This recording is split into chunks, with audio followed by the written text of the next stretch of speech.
Says we're Hey live. everyone, we are live and we're here. I'm Karen. This is Julie, Egan, and down below we have Pastor Doug Townsend, and you've probably seen him. Yes. Hello. A big Facebook Live,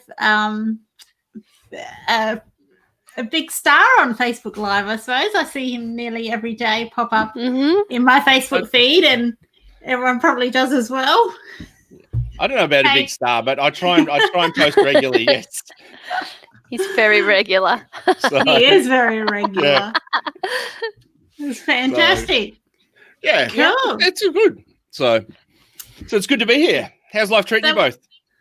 Yeah, good. We're in.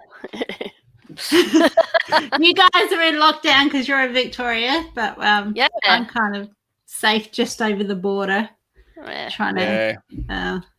Although I did get off for a casual job, so on the back of all of this, so I'm considering whether I'll do it. It'll be from home, so we'll see. We'll see. Yeah. They might turn into something else, but it's all good. Yeah, cool. Good. So we're going to find out a bit more about Pastor Doug and what he does, and a bit of learning about what church he pastors, and so I'll let Julie head it off. Okay, no worries. So Doug, tell us a bit about yourself, where you're from and all that, and how you came to be a pastor. How can we be a pastor? Okay, I'll give you a bit of a snapshot to start it off. So I need coffee. He needs coffee. I need coffee. So I actually started life in Melbourne. I lived in Newport as a kid and then moved to Queensland in the 80s. Grew up in the church and around the church, sort of did the whole, mid-teens, walked away, but still continued to go because that's what the family did. And then in my early 20s, God grabbed a hold of me and pulled me back in. So that's a snapshot of my faith journey. And then so I made a decision for Jesus in 97. 98, I went to Bible college. 2000, I moved to Melbourne. 2001, I married my wife. 2003, we moved to Melton and served in the church out there for a while.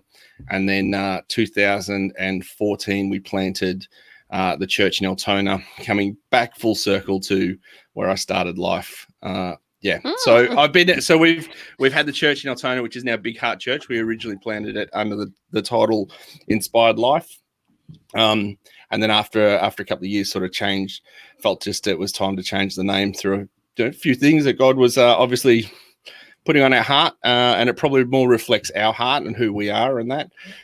So 2014, we planted Big Heart Church, and then we are still there today. So, wow. That's a snapshot. I can go into more detail, obviously, but that's the highlight run of it. So, and I've been married to my wife, obviously, for 19 years. So,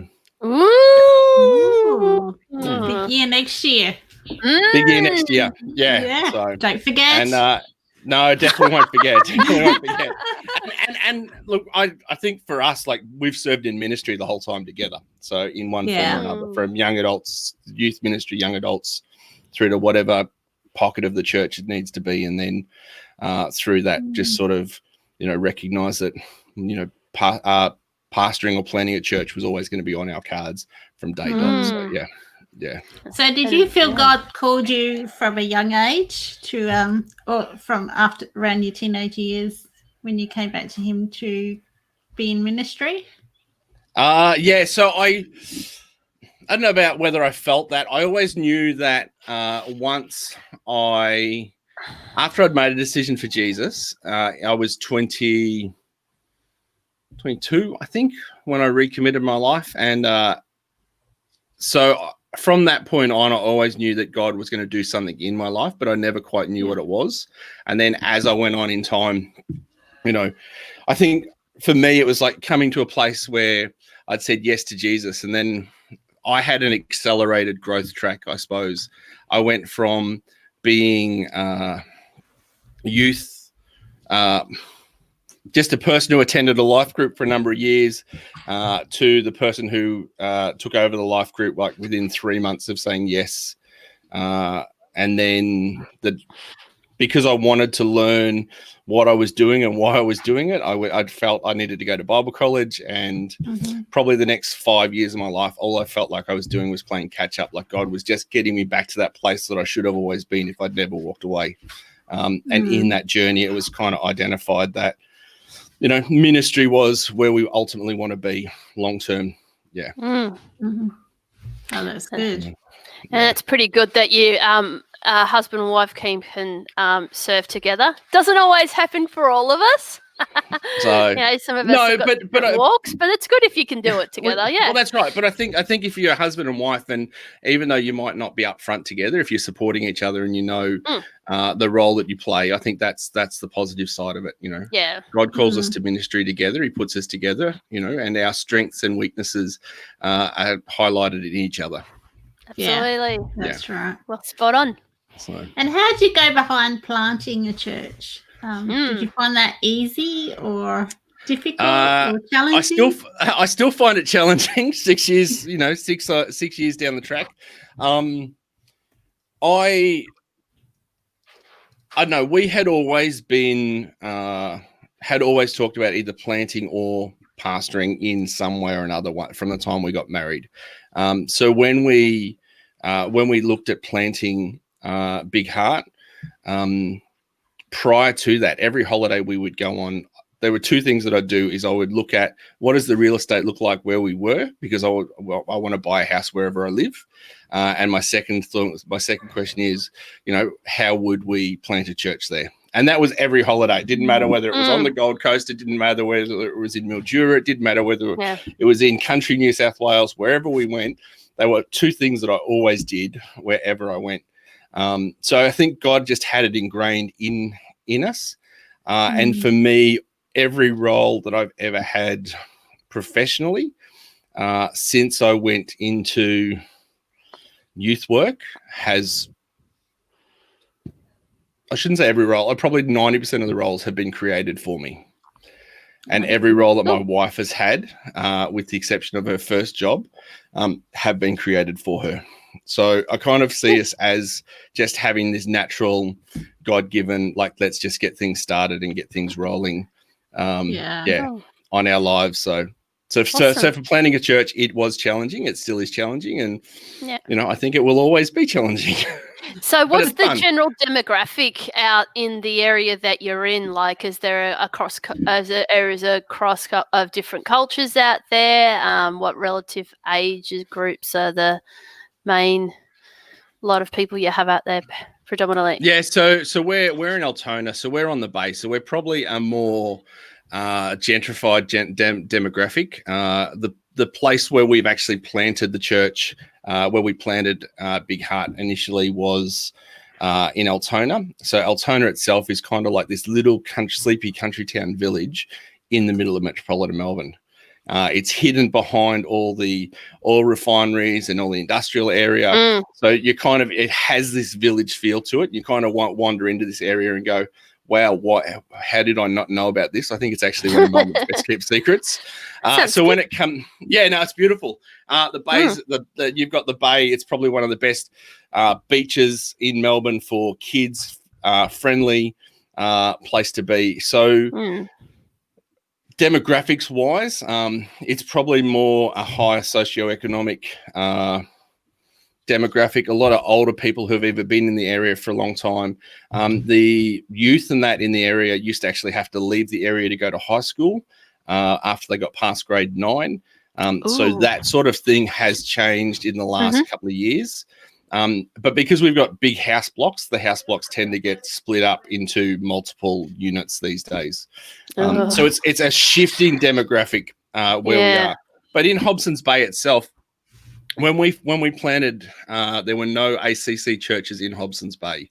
So Hobson's Bay has, at that time, 87,000 people so basically, that's Spotswood, Williamstown, around through to Altona Meadows, south of the freeway, Mm-hmm. and the point, the road to Point Cook turnoff, sort of that southern area. And there were no ACC churches in Hobson's Bay at that time, which is one of the things that we kind of went, well, why is our church family not represented there?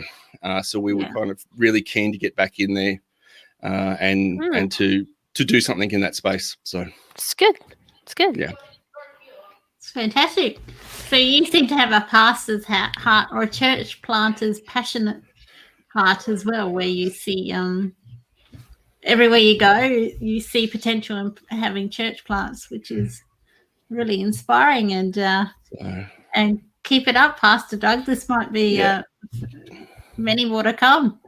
Yeah, no, look, definitely a church, definitely a heart to plant churches and to support people that are planting churches and pastoring. And like, I think for us, the journey is eventually that one day we want to be in a place where we're supporting churches and supporting pastors. So coming alongside them and saying, hey, how can we work with you? How can we support you? How can we encourage you?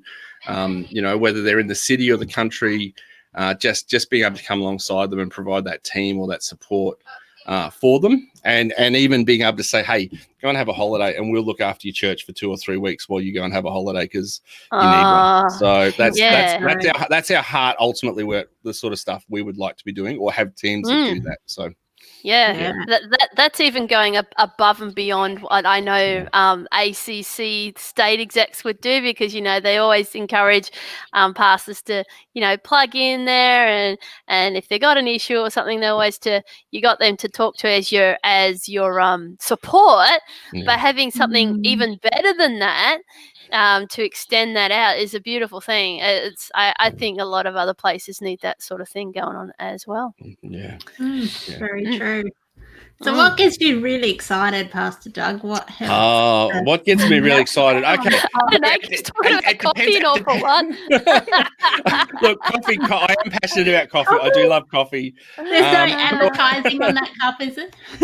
There is, but I'm not showing you that side of it. So. I'm pretty sure I know which one that is. I'm not pro that particular franchise, but anyway. What gets me excited, or what makes me passionate about stuff, I love seeing the presence of God move. Like for me, I just want to see people's lives changed. I want them to come into a relationship with Jesus. I want them to not only just say yes to him, but go on that journey of transformation and discipleship and find and discover the call and the purpose that they have on their life. That like from a gospel perspective, from a church perspective, that ultimately is where it is.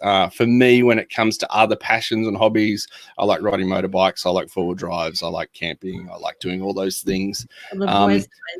All the boys' toys, that's right. But ultimately, like I would sacrifice all the boys' toys to be in the presence of God, or to be in a place where I'm choosing to follow Jesus. So and I've got the boys' toys, and as much as I would like to go and play with them on the weekend, I spend that time doing what we do because we want to help people grow in faith. So that's fantastic. And how has your faith influenced and transformed your life? Massively. So So before I came to know Jesus, I suppose the second time, like I truly believe as a kid, I made a decision to follow Jesus, and I think God's always kept me in step and kept me in hand, even when I was running amok. But I know how my life has changed just from the lifestyle choices that I had through to now, in how God dealt with me.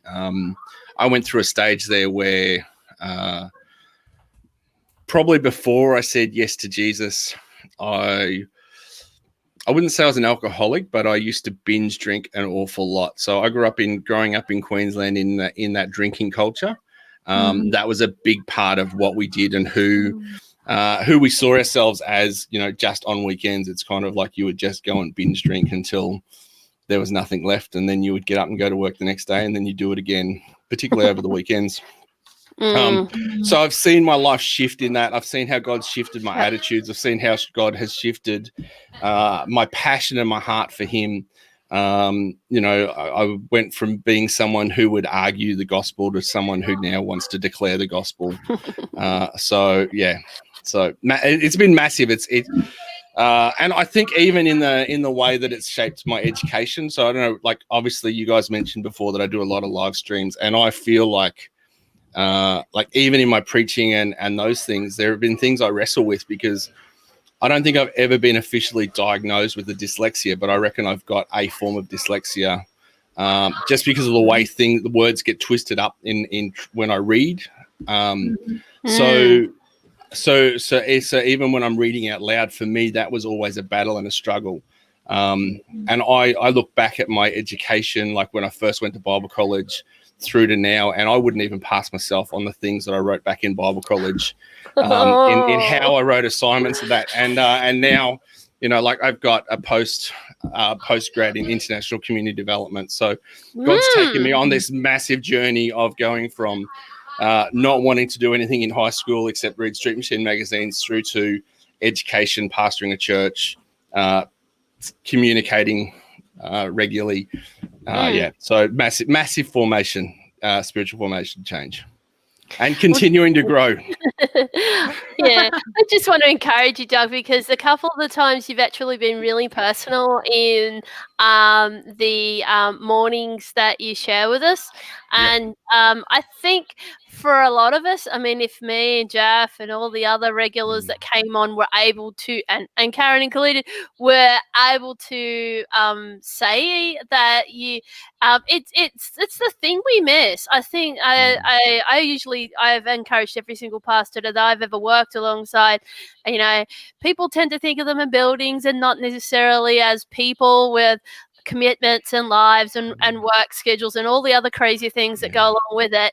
But to have that authenticity and that realness just is really important. I think that's the one thing everybody, whether they're Christian or not, would actually say they want to see in a past. It doesn't necessarily have to be perfect, because none of us are.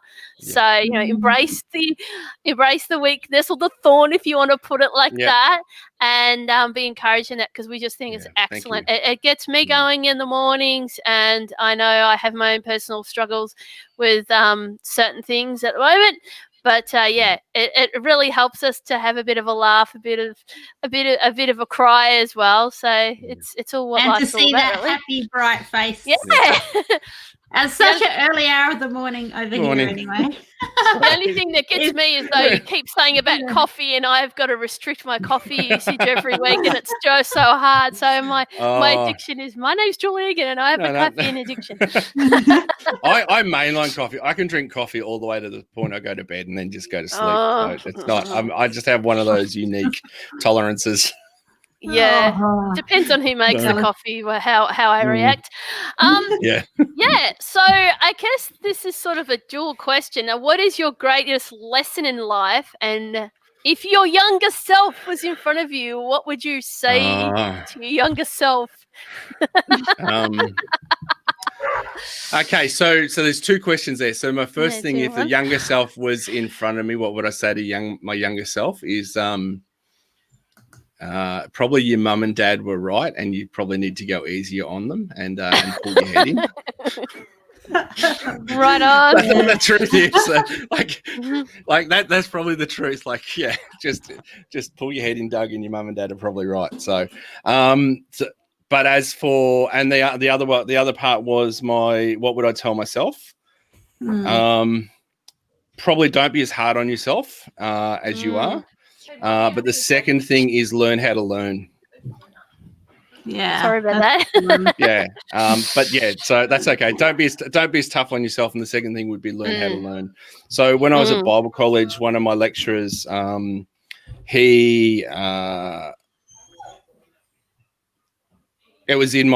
was probably one of my last subjects at Harvest. And Jim was the lecturer's name, and we were having this conversation afterwards, and I was sort of having this conversation about, like, should I go on and do like postgrad studies and those sort of things, because I still wasn't confident in myself, like even doing the marks and that I was doing.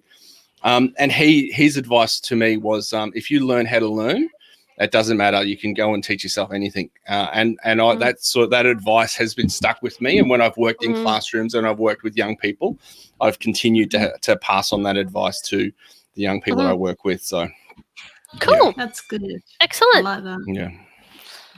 Yes. Yeah. Now, since you've gained a lot of wisdom over the years, who do you follow on social media, or who are some of your favorite authors? Oh, okay. That you read or videos? Yeah. So it depends on the week and the day. Yep. For me, I love Yonggi Cho's Fourth Dimension. I try and read that or at least listen to that every year for the last few years. So any of his books, I think when God uses you to plant the largest church in the world at the time, and you go and write a book, you've probably got something worthwhile saying. Yes. So there's got to be some nuggets of gold in there. And that Fourth Dimension one, for me, is awesome. At the moment, I'm trying to listen to a whole lot of stuff on the prophetic and apostolic. So, I've listened to Cindy Jacobs. I just finished one by Lana Vowers. She's out of South Australia, one of the prophets in South Australia. There was, I don't know whether I've got it here or not. There was a really good book that I read last year, which I strongly recommend. It came from one of my friends, Nikki. Is it Nikki Ribkin? I'm just trying to scroll through my phone and find it. Yeah, that's okay. I've got it. Where are we? If I find it, I'll. There's Emotionally Healthy Church, like about being emotionally healthy, and looking at that by Peter Scasazio was one of the ones that The Insanity of God, I think it's called. Wow. The Insanity of God by Nick Ripken.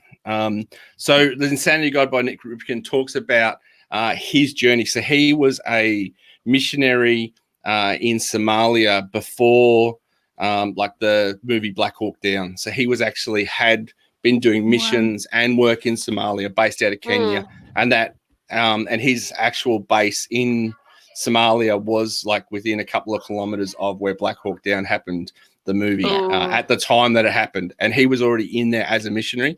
So it talks about his journey as a missionary, but then it goes on to talk about how he went into China and into other parts of the world to look at the persecuted church, and then what lessons that he got from like Russia and China and those people that he interviewed and he spoke to, and how he brought that back to coming back to that place of hunger and obedience for God, and how that impacts our life. So there's things like that. And then I've recently, this week, I've just been smashing a whole heap of stuff by the, what is it? I think it's Karen Stark. No, Emma Stark. Emma Stark at the Glasgow Prophetic Centre. So she's doing a whole lot of prophetic teaching, and that. So she does a daily or a Tuesday to Friday live stream. So this year she's put up like 50, I think they're 56 or 57 hour of power videos that just talk about the prophetic and just pray into situations, and it's teaching. So it's her and two of her team into that. They're things that I go for.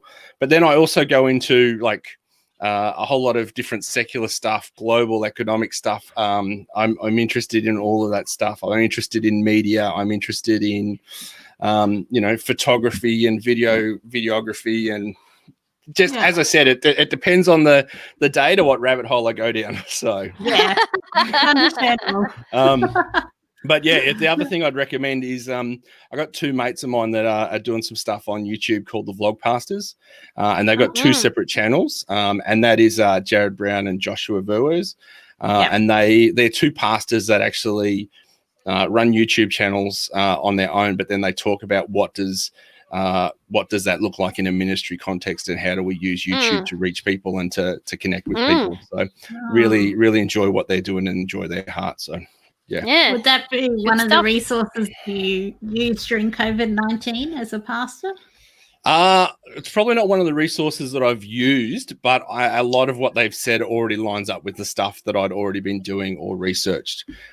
So for me, like, I started playing with video a couple of years ago under the title The Bogan Preacher, and because I felt God was kind of like, I need you, like, just stirring my heart to just use video as a means to communicate and to reach people. So I started playing and learning and going down that rabbit hole. And then from there, when COVID hit, because of what God had already prepared in our heart, we kind of already knew StreamYard. I knew how to live stream. I had all the gear. We didn't really have to go and buy too much to get ourselves started. And anything that I've bought along the way has just been to like tweak or to try and improve how we do stuff. So Cool. Yeah.